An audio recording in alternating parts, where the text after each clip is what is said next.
Welcome back. नमस्कार। कैसे हैं आप सभी। मैं सुनील सहारण आप सभी का स्वागत करता हूं आपके अपने इस यूट्यूब चैनल पर। आज हम राजस्थान जीके के कुछ इम्पोर्टेंट क्वेश्चंस के बारे में चर्चा करेंगे। चलिए वन बाय वन करके हम एक एक क्वेश्चन लेते हैं, किस तरीके से क्वेश्चंस पूछे जाते हैं। आज़ादी से पहले राजस्थान का क्षेत्र कहलाता था। आज़ादी से जब भारत आज़ाद हुआ था अंग्रेज़ों से, उससे पहले राजस्थान किस नाम से पुकारा जाता था। क्या राजपूताना कहा जाता था राजस्थान को? क्या राजस्थान को संयुक्त प्रांत कहा जाता था, या फिर मध्य प्रांत कहा जाता था, या बंग प्रदेश कहा जाता था? कौन सा इनमें से सही आंसर होगा, जल्दी बताइएगा। राजपूताना, संयुक्त प्रांत, मध्य प्रांत या बंग प्रदेश। तो इस क्वेश्चन का राइट आंसर होगा राजस्थान आज़ादी से पहले कहलाता था राजपूताना। ठीक है। अगला सवाल देखिए, राजस्थान के इतिहास के प्रणेता कहे जाते हैं। राजस्थान का जो इतिहास है, जो लिखा गया है, उसके प्रणेता मैन किसको कहा जाता है? कर्नल जेम्स टोड को कहा जाता है, या हेरोडोटस को कहा जाता है, या जॉर्ज टॉमस को कहा जाता है, या फिर इनमें से कोई नहीं होगा, कोई और ही व्यक्ति है जिसे राजस्थान के इतिहास का प्रणेता कहा जाता है। जल्दी बताइएगा इनमें से सही आंसर कौन सा रहेगा। राइट आंसर होगा इस क्वेश्चन का colonel James Tod. A option is the right. Next सवाल है, राजस्थान में पाई जाने वाली ताम्र पाषाण संस्कृति है। राजस्थान के अंदर ऐसी कौन सी संस्कृति है जो ताम्र पाषाण संस्कृति के नाम से जानी जाती है? पहली है आहड़ संस्कृति, दूसरी है कालीबंगा संस्कृति। क्या ए और बी दोनों, क्या इन दोनों को ही ताम्र पाषाण संस्कृति कहा जाता है, या इनमें से कोई नहीं होगा, कोई और ही है जिसे ताम्र पाषाण संस्कृति कहा जाता है? बताइए सही आंसर क्या होगा, आहड़, कालीबंगा या दोनों होंगे? तो इस क्वेश्चन का राइट आंसर होगा राजस्थान में पाई जाने वाली ताम्र पाषाण संस्कृति है वो आहड़ और कालीबंगा दोनों है। तो सी ऑप्शन सही होगा, ए और बी दोनों। नेक्स्ट सवाल है, राजस्थान के किस क्षेत्र में विंध्यन पठार का विस्तार है? विंध्यन पठार का विस्तार किस क्षेत्र के अंदर पाया जाता है? क्या उत्तर पूर्व में पाया जाता है? उत्तरी पूर्वी जो भाग है राजस्थान का, क्या वहाँ पर विंध्यन का पठार पाया जाता है? सेकंड है दक्षिण पश्चिमी, क्या दक्षिण पश्चिम भाग में विंध्यन का पठार पाया जाता है? दक्षिण पश्चिम भाग एक मरुस्थल भाग है।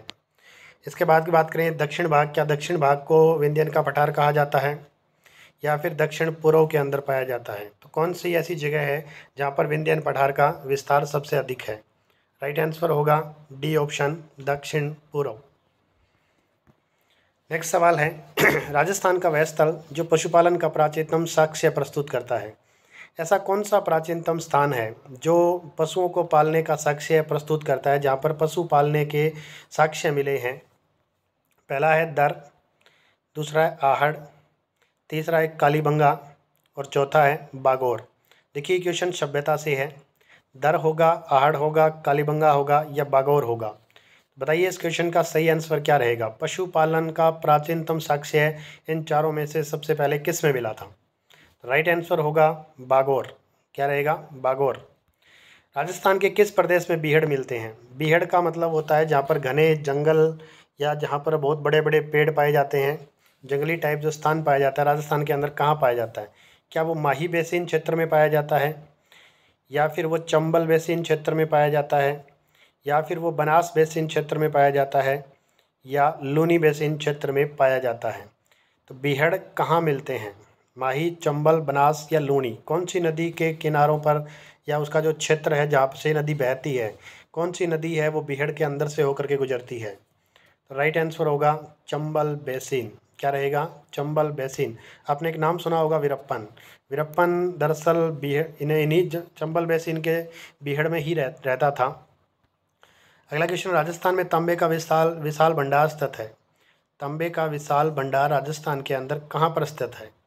पहला ऑप्शन है डीडवाना क्षेत्र में, क्या खेतड़ी क्षेत्र में, या उदयपुर क्षेत्र में, या फिर बीकानेर क्षेत्र में?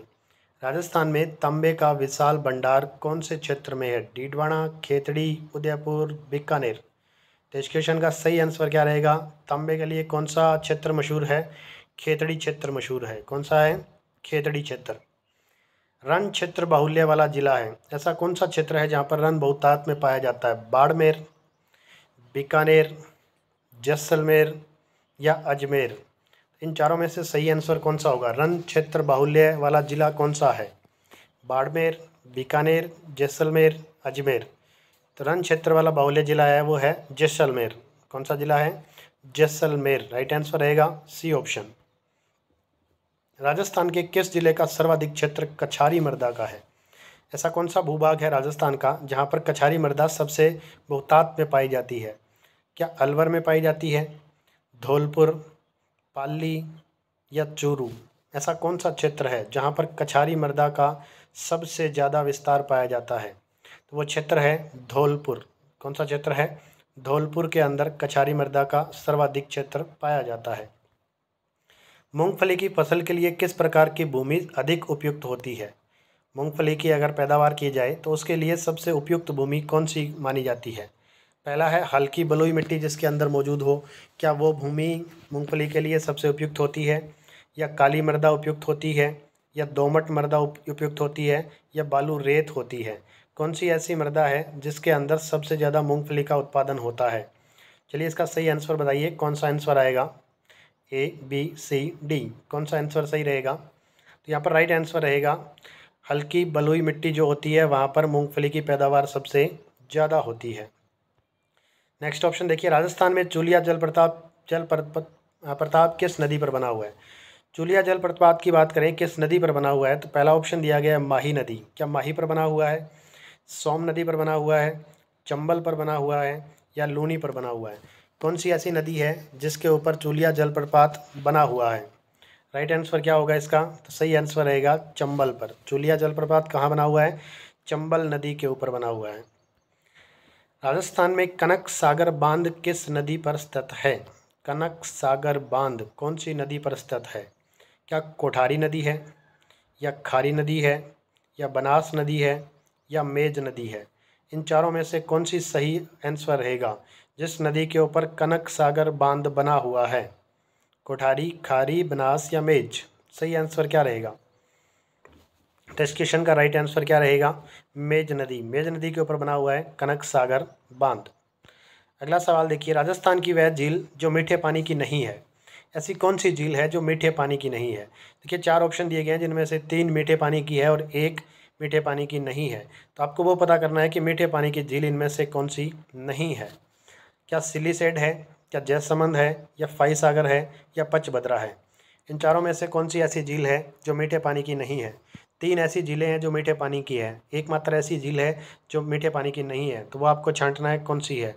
तो इसका राइट आंसर होगा पंचभद्रा। पंचभद्रा जो झील है वो खारे पानी की झील है, मीठे पानी की झील नहीं है। बिछामेड़ा किस नदी का उद्गम स्थल है? एक जगह है बिछामेड़ा जहाँ से एक नदी निकलती है। अब आपको बताना ये है कि उस स्थान से कौन सी नदी निकलती है। क्या कांतली नदी निकलती है, क्या सोम नदी निकलती है, या बेडच नदी निकलती है, या बाणगंगा नदी निकलती है? इन चारों में से सबसे सही आंसर कौन सा होगा?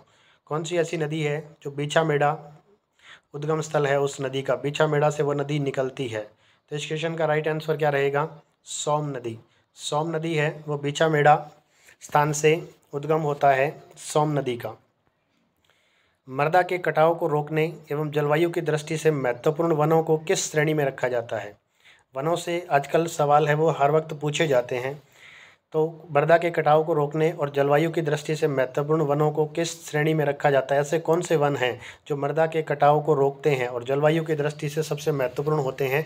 उन वनों की वजह से उस क्षेत्र की मृदा है वो सही रहती है, वहाँ पर कटाव नहीं होता है, मरुस्थल का विकास नहीं होता है और वर्षा दृष्टि से वो क्षेत्र बढ़िया रहता है। तो आपको बताना है ऐसे कौन से वन हैं। पहला है सुरक्षित वन, दूसरा है मानसूनी वन, तीसरा है अवर्गीकृत वन और चौथा है संरक्षित वन। इन चारों में से कौन से ऐसे वन हैं जो मृदा के कटाव को रोकने और जलवायु की दृष्टि से सबसे महत्वपूर्ण स्थान रखते हैं? तो इसका राइट आंसर होगा सुरक्षित वन। सुरक्षित वन ऐसे होते हैं जो मृदा के कटाव और जलवायु की दृष्टि से सबसे महत्वपूर्ण होते हैं। राजस्थान में बायोमास ऊर्जा की बहुत अधिक संभावना है क्योंकि, यानी बायोमास है वो, बायोगैस है वो राजस्थान के अंदर सबसे ज़्यादा बनाई जा सकती है। इसके पीछे रीज़न क्या है? राजस्थान के अंदर क्यों बनाई जा सकती है? कौन सी ऐसी चीज़ है जो बहुतायत से राजस्थान के अंदर पाई जाती है? पहला है सरसों की भूसी उपलब्ध है, सरसों की भूसी का मतलब होता है सरसों कटने के बाद में बाद में जो चारा बचता है सरसों का, उसे भूसी कहा जाता है। तो क्या सरसों की भूसी उपलब्ध है, इसलिए बायोमास ऊर्जा की है वो राजस्थान में संभावना है। या राजस्थान के अंदर सबसे ज़्यादा पशु उपलब्ध हैं, क्या ये सही बात है। सूर्य की गर्मी उपलब्ध है, क्या सूर्य की रोशनी है वो सबसे ज़्यादा उपलब्ध है। सूर्य की रोशनी उपलब्ध है, इससे तो सौर ऊर्जा बनाई जा सकती है, बायोमास नहीं। बायोमास ऊर्जा है वो गोबर से बनाई जाती है या फिर किसी कचरे को गला करके बनाई जाती है। तो यहाँ पर राइट आंसर क्या होगा, या तो बी ऑप्शन होगा या ए ऑप्शन होगा। तो सबसे सटीक आंसर क्या रहेगा यहाँ पर, यहाँ पर रहेगा सरसों की भूसी उपलब्ध है, इसलिए राजस्थान के अंदर बायोमास ऊर्जा की बहुत सबसे अधिक संभावना है। निम्न में से राजस्थान कौन सा शहर सीमेंट का सबसे बड़ा उत्पादक है। ऐसा कौन सा शहर है राजस्थान के अंदर जो सीमेंट का सबसे ज़्यादा उत्पादन करता है। पहला ऑप्शन दिया गया है जोधपुर, क्या जोधपुर सही है। दूसरा दिया गया है नागौर, तीसरा ऑप्शन है चित्तौड़गढ़ और चौथा ऑप्शन है जयपुर। इन चारों में से कौन सा ऐसा शहर है जहाँ पर सीमेंट का सबसे बड़ा उत्पादन होता है। सीमेंट का सबसे बड़ा कारखाना कहाँ पर है, जोधपुर, नागौर, चित्तौड़गढ़ या जयपुर। तो इस क्वेश्चन का राइट आंसर रहेगा चित्तौड़गढ़। चित्तौड़गढ़ एक ऐसी जगह है जहाँ पर सीमेंट का सबसे ज़्यादा उत्पादन होता है। अगला सवाल है राजस्थान का एकमात्र ग्रीष्मकालीन प्रवास स्थल कहाँ स्थित है। ग्रीष्मकालीन प्रवास स्थल यानी गर्मियों के मौसम में जहाँ पर बढ़िया रहा जा सकता है वो ग्रीष्मकालीन प्रवास है, कहाँ पर स्थित है। तारागढ़ के सुदृढ़गढ़ दुर्ग में, क्या तारागढ़ के दुर्ग में स्थित है, या फिर उदयपुर में स्थित है, या काकरोली में स्थित है, या फिर माउंट आबू में स्थित है। उदयपुर जिसे झीलों की नगरी कहा जाता है, वहाँ पर बहुत सारी झीलें हैं। क्या इसका राइट आंसर उदयपुर आएगा, कांकरोली आएगा, माउंट आबू आएगा या तारागढ़ आएगा। ग्रीष्मकालीन प्रवास की बात करें तो राजस्थान के अंदर सबसे ठंडा इलाका कौन सा होता है, गर्मियों के अंदर सबसे बढ़िया रहने लायक इलाका कौन सा होता है, माउंट आबू। तो इस क्वेश्चन का सही आंसर क्या रहेगा, माउंट आबू आएगा। ठीक है, अगला क्वेश्चन देखिए, चरी नृत्य किस जनजाति का प्रमुख नृत्य है। चरी जो नृत्य किया जाता है वो कौन सी जनजाति है वो बहुतायत से करती है। पहला है मीणा या गुज्जर करते हैं, या फिर ग्रासिया जनजाति के अंदर चरी नृत्य किया जाता है, या फिर भील जनजाति के अंदर। तो इस क्वेश्चन का सही आंसर क्या रहेगा, चरी नृत्य किस जनजाति का प्रमुख नृत्य है। तो राइट आंसर आएगा गुज्जर। गुज्जर जनजाति है वो चरी नृत्य करती है। अगला क्वेश्चन, राजस्थान में केंद्रीय भेड़ प्रजनन केंद्र कहाँ स्थित है। राजस्थान में केंद्रीय भेड़ प्रजनन केंद्र कहाँ स्थित है। भेड़ों के अंदर जो रिप्रोडक्टिव सिस्टम होता है उसको सुचारू रूप से चलाने के लिए केंद्र बनाया गया है, तो वो केंद्र कहाँ पर स्थित है। पहला ऑप्शन है अंबिकानगर, क्या अंबिकानगर में है। दूसरा ऑप्शन है कांकलिया, तीसरा ऑप्शन है जोड़बीड़ और पांचवा आंसर है फतेहपुर। ऐसी कौन सी जगह है यहाँ पर जहाँ पर केंद्रीय भेड़ प्रजनन केंद्र स्थित है, जो इंडिया का है, यानी हमारे पूरे देश का भेड़ प्रजनन केंद्र है, वो एक कौन सी जगह स्थित है, अंबिकानगर, बांकलिया, जोड़बीड़ या फतेहपुर।